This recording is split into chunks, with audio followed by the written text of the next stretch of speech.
জুলাই বিপ্লবে যারা শহীদ হয়েছে। কারণ আমি নিশ্চিত যে জুলাই বিপ্লবে শহীদদের মাধ্যমে যে বাংলাদেশে ফ্যাসিবাদের পতন হয়েছে, এই ফ্যাসিবাদের পতন না হলে আমি আজকে এই মামলা থেকে খালাস পেতাম না। কারণ আমরা জানি যে ফ্যাসিবাদের আমলে এই বিচার বিভাগ আওয়ামী লীগের এক্সটেনশনে পরিণত হয়েছিল। না হলে আমার বিরুদ্ধে যে হাস্যকর ভাবে ভুয়া মামলা করা হয়েছিল, এই মামলা তো জজের প্রথম দিন ছুঁড়ে ফেলে দেওয়া উচিত ছিল। মামলা কি? যে শেখ হাসিনার পুত্রকে আমি নাকি আমেরিকাতে তাকে কিডন্যাপ করার চেষ্টা করেছি, ষড়যন্ত্র করেছি, এবং কোথায় বসে করেছি? জেলখানায় বসে। আমি তখন জেলে বন্দী ছিলাম যখন এই মামলা হয়েছে আমার বিরুদ্ধে। এবং এই মামলার সঙ্গে আমার বিন্দু বিসর্গ সম্পর্ক ছিল না, আমি জানতামই না। হাসিনা এই মামলাটা দিয়েছিল কেবল আমাকে দীর্ঘদিন জেলখানায় রাখবার জন্য। তো এই ধরনের মামলা যে কোনো দেশে যেখানে আইন আছে, বিচার আছে, গণতন্ত্র আছে, বিচার বিভাগের স্বাধীনতা আছে, সে দেশে প্রথমে এই মামলা রিজেক্ট হয়ে যেত। তো আমি আইনের প্রতি শ্রদ্ধাশীল ছিলাম। আমি সারেন্ডার করেছি, বিদেশ থেকে এসে জেলখানায় গেছি, আদালতে মামলা করেছি। মামলা করে আজকে আমি মামলায় রায় পেয়েছি, এই মামলায় খালাস দিয়েছে আমাকে। এবং এই মামলা যে ভুয়া, সেটা নিশ্চয়ই মামলা হয়েছিল, সাজা হয়েছিল। তো আমি আশা করব শুধু বর্তমান সরকার নয়, ভবিষ্যতে যে গণতান্ত্রিক সরকার আসবে নির্বাচনের পরে, তারা যেন বিচার বিভাগে হস্তক্ষেপ না করে এবং বিচার বিভাগ স্বাধীনভাবে থাকে।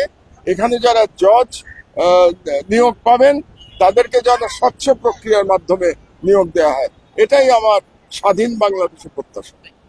Thank you. আমরা একটু আইনজীবীর সঙ্গে কথা বলতে চাই।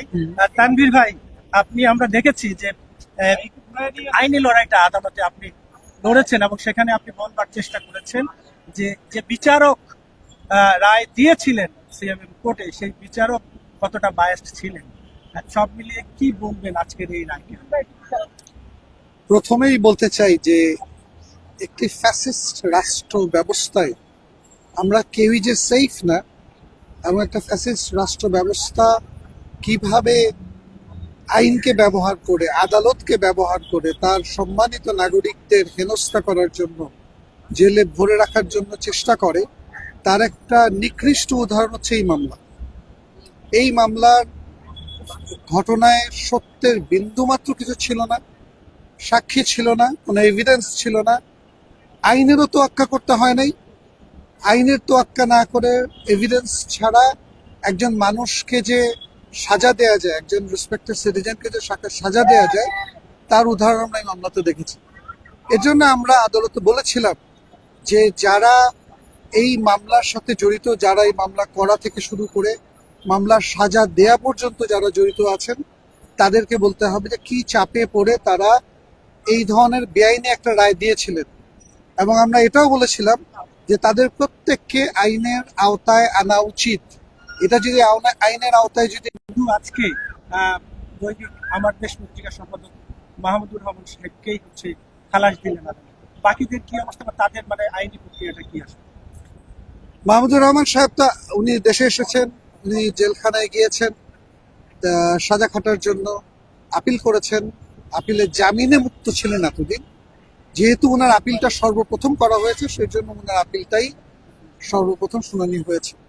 অন্যান্য যারা পরবর্তীতে এসে আপিল করেছেন, তাদের আপিলগুলো এখনো নিষ্পত্তি হয়নি। তো যেহেতু আমাদের আপিলটা প্রথমে করা ছিল, এর জন্য আমাদের আপিলটাই প্রথমে নিষ্পত্তি হয়েছে, আর অন্যান্য আপিলগুলো এখনো বিচারাধীন আছে। আজকে আদালত কি রায় শুনালেন? আজকে আসলে উনি তো প্রথমে বললেন যে আমাদের আপিলটা মঞ্জুর হয়েছে, তার মানে হচ্ছে উনি এই মামলাতে খালাস পেয়েছেন। তারপর আদালতের রায়ের সার্টিফাইড কপি পেয়ে আমরা দেখব যে এই রায় আর কি কি অবজারভেশন আছে।